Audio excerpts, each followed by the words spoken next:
Words and Whiskey. I'm Bryan, and this is Steven. He's technically our guest, but we're kind of introducing him to our fan base as a part of the band. So give it up for Steven Sparks. Woo! Anyway, we've got Copper Run Small Batch today for our whiskey. Copper Run is our sponsor, as you know. So anyway, thanks to Copper Run. Cheers, Copper Run. Cheers, Steven. Cheers, Bryan. I don't know why I just cheers to bottle of whiskey, but it's got an aura to it. Amber is the color of its energy. So amber is the color of its energy. That's true. So anyway, Steven. So how did you? What was your first gig as a musician that with a band? Like, what was your first like band that you worked with? Well, Bryan, it was long before I knew how to dress too. But wait, there's pictures of it. You still don't? But I'm kidding. I'm joking. No, it really goes back to I was about 19, almost 20 years old. I was working at Dylan's Deli at the time, and I met this person named Butch the Butcher, and yes, he was the butcher there. And he's like, That's dude, it's good. He's not a serial killer or something. Is that right? Okay. Well, I mean, I could be. I don't Butch know. the Butcher. That sounds like a serial killer He name. was a butcher. We didn't call him Butch the Butcher, but his name was Butch. Actually, his real name was Espanol, but I digress. So I met him through my work, and he was just like, hey, man, we should jam sometime. I play guitar, yada, yada, yada, and I'm trying to start a band. I was like, cool. And I go and hang out with him and do that. Well, lo and behold, I jam with this guy and a drummer and a bass player. Ron was bass player, drummer was Fred, and then we had Espanol on guitar and me. And basically, I tried out for the band, and they went, okay, you've got too much energy, you play too much. You've got too much energy? Yeah, we're good. Well, after that, the drummer and the bass player realized that Butch was kind of a and they're like, we're gonna start our own band, and we have this girl that's singing, her name was Raven. We ended up starting a band called Quote the Raven. So my first show was actually at Nathan P. Murphy's. Oh, dude. With Dr. Bob and all them. I think that might have been our first show, too. I think it was a lot of people's first It was show. one of our first shows. Yeah. Nathan P. Murphy's, yeah. It was a lot of people's first show, but yeah, I remember wearing some brown pants and some boots and a f***ing Iron Maiden shirt. With my C1 Schecter Hellraiser, and that was my first show. Was it like a metal band? It was hard rock. It was like Q102 style hard rock. Okay. It's the best way I'd describe it. But that was really the first band I got into, and that actually played gigs. I'd played with several different groups, actually including with Baden from Q102. It's funny I mentioned that, because I was in a metal band with him before that. Oh, okay. And it kind of fell apart, and then that happened. But nice. So yeah, I did that for about 3 years. And yeah, it was a pretty good little run there. I opened for some national acts there for like Nonpoint. Nice, that's unfortunately Trapped, but I mean, it's unfortunate to you maybe, but not to most people. It was fun. It was a good time. But it's cool to open good for national memories. acts. I'd say it was a lot of good memories. It taught me a lot of fundamentals of how to be in a band. I was still very young. I was just freshly 21. I was playing at shows before that, but yeah, I turned 21 in that band, and then it just kind of went from there. So, what was your project after that? Was that Mood Ring? Or was that... Mood Ring was the second girlfriend for sure. Okay. And that sounded, I don't know what the second so girlfriend if means. you want to know the full progression of that, I was in Quote the Raven. We had to part ways with the current bass player because we just weren't on the same boat. And actually Alex Hines, that was in Mood Ring Circus, we put him in there for a while, and shortly after there was some conflict in the band and we decided to break up. Well, before that all happened, we had me and Alex was in that band doing the thing, and Justin Larkin was living in Illinois, sorta, because he was kind of traveling in the U.S. Just playing, trying to play, yeah, just playing everywhere, going to music festivals. He was busking and stuff too, yep. right? And doing all that kind of stuff. He was doing the street demon thing, man. Yeah. But we went up to Champaign, Illinois to play a show with Justin, because every time he came in town, we'd play with him. And we were doing that while we were in Quote the Raven, and we went to Illinois to do that show, and basically all of his friends and us were like, dude, what are you doing? Come back to Springfield and start a band with us. Come on. And basically that was enough for him. After several people told him that, he came back, and basically between that, somewhere in that time, Quote the Raven had disbanded anyway, and it was just kind of a nice transition. Yeah.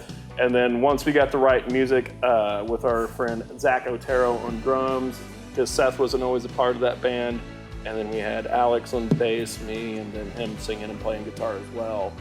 And that lasted about 4 years, and about halfway through that, Zach had gotten a great opportunity to go move somewhere and have a great job and be with his family, and we supported him in that, so we brought in Seth. But nice. So about 4 years on that, and we got to record a good album. Got a good album out of it. That album was fantastic. That was we played with you guys, you and me. That's how I met you guys. Yeah, no, and like was it the Bernie Sanders thing? I think it was. I think so. Yeah. Like my first recollection of it. Something like that. Yeah. But no, it was a mutual respect thing. I mean, that's part of why I mean, the way that I talked to him about joining in the first place was I've always thought that it would be good to have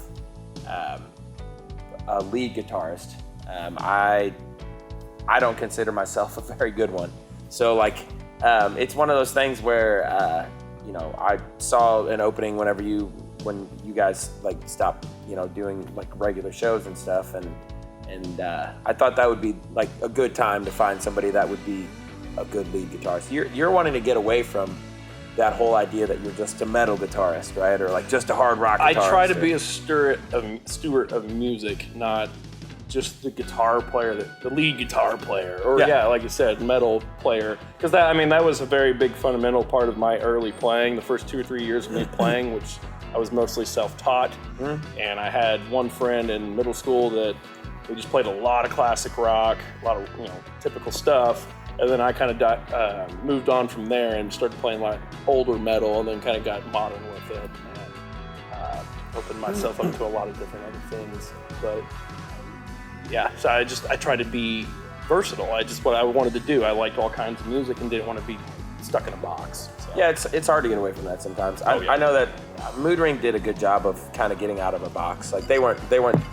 That band was never a band that was in a box. I feel like there was folk elements and pop elements and that literally took all of us to do that. Yeah, towards that Incubus side too, of that style, and it was always good to see the difference in styles and genres, in my opinion, and that was part of why I thought that you'd be a good fit, because I thought you could probably adapt well, and that was a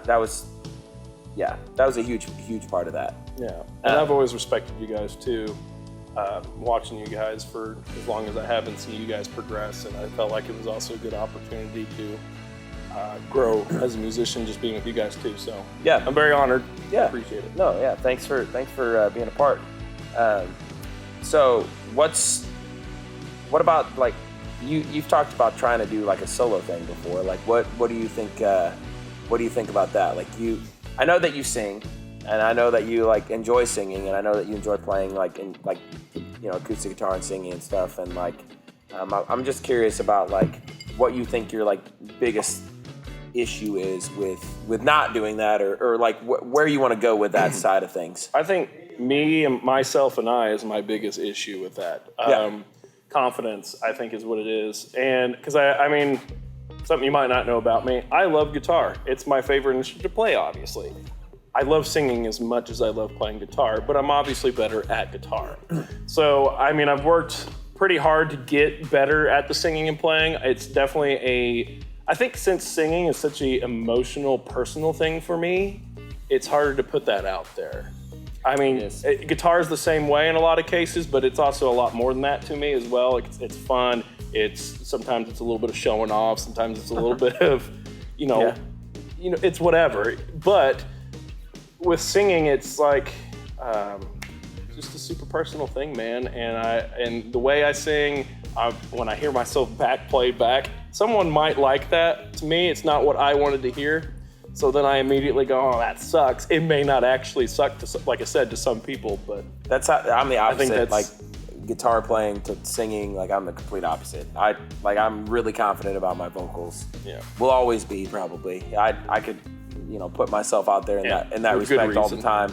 And then guitar-wise, I just like, I always hear myself and I'm just like, sounds like crap. Like I'm not into that, and so yeah, I mean, it's one of those things where I feel like as a musician, I feel like we all have those weird like barriers that we have to get by, because like you're really putting yourself out there. You know, I don't think people understand that sometimes.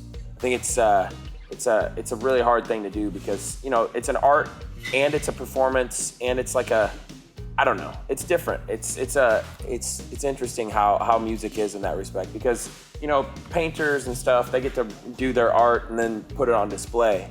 Like we're doing our art, putting ourselves into it, putting it on display, all of that at the same time. You know, and everything's like a snapshot in time too, like an artist, but it's ever evolving. Whereas like they paint a painting and that's literally a snapshot in time. Like it's not ever evolving so much. It's somewhere between feeling it and being totally aware of what you're doing. Yeah. Because I feel like if I'm thinking about something too much one way or the other, something's going to be sacrificed, whether that's my playing or my singing. Yeah. And I think that's where my problem becomes, is like, if I'm trying to play something that's a little more challenging on the guitar while I'm singing, one of them's going to end up getting sacrificed a little bit. So yeah, that's my issue there. But I love doing it, and I do have, I would say, about 3 or 4 good, solid songs that I wrote all on my own. I don't think really, other than one of them, I think have ever been really exposed to anybody. Yeah. Once again, they're usually, I've said it before, they're kind of sad bastard songs. No, it's real. It's super emotional, and that's why, because it's a therapeutic thing for me. Yeah, and it is for most people. It's such a release. It feels great to just belt a song, even if you suck at it.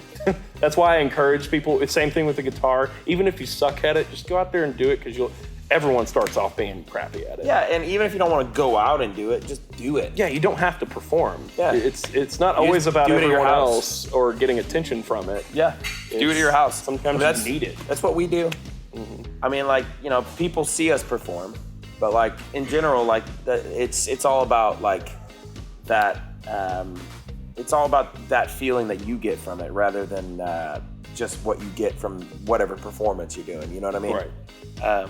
And that's it's weird to like explain that to people, because I don't think people really get that. I think people think that we're all just like attention whores or whatever, and that's not true. I mean, like musicians in general tend to be all different styles of people. Like, I mean, don't get me wrong, like frontmen tend to have like a certain vibe, and drummers tend to, and like it's, you know, we all have our certain vibes. There's stereotypes for all of it. For sure.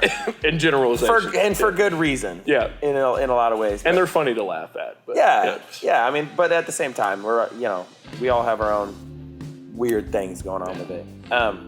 Where do you mostly see yourself? Do you mostly see yourself as a musician, like going forward? Is that what you want to do with your life, basically? Dude, I made that decision in high school. Yeah.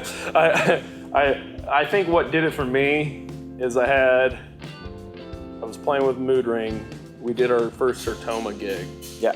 And just playing in front of thousands of people, and it being reciprocated really well. The energy was amazing. I'd had that feeling before with some really good shows, but I think that day, it was one of those things. I literally called my mom and like, Mom, I'm just on like this high. Yeah. Like, this was an amazing show. This is what I want to do the rest of my life. I'd felt that way before, but that's like when it sealed the deal for me. I was at that show, I think. Yeah. You probably were. I think I was. Yeah, I think I was. Drinking a few beers off the side. But no, I mean, throughout high school, man, they're like, you need to read a book. No, I want to read about guitars. I want to learn about music. I want to do that. And I mean, part of it, since it, like I said, once again, it was such an emotional attachment too. But then I also became pretty good at it, and then I started making a little bit of money doing it. It seemed like it was actually a feasible thing. Maybe, we'll see where it goes. Hopefully, I'm not going to ever give up on it. Hopefully we can all make it work and I think that's do it together, because that's like the beautiful thing about it. Thanks to Southbound for having us tonight. We did all of our videos here tonight, and thanks to Copper Run, as always, for the fantastic whiskey. And we will see you next time. See you later.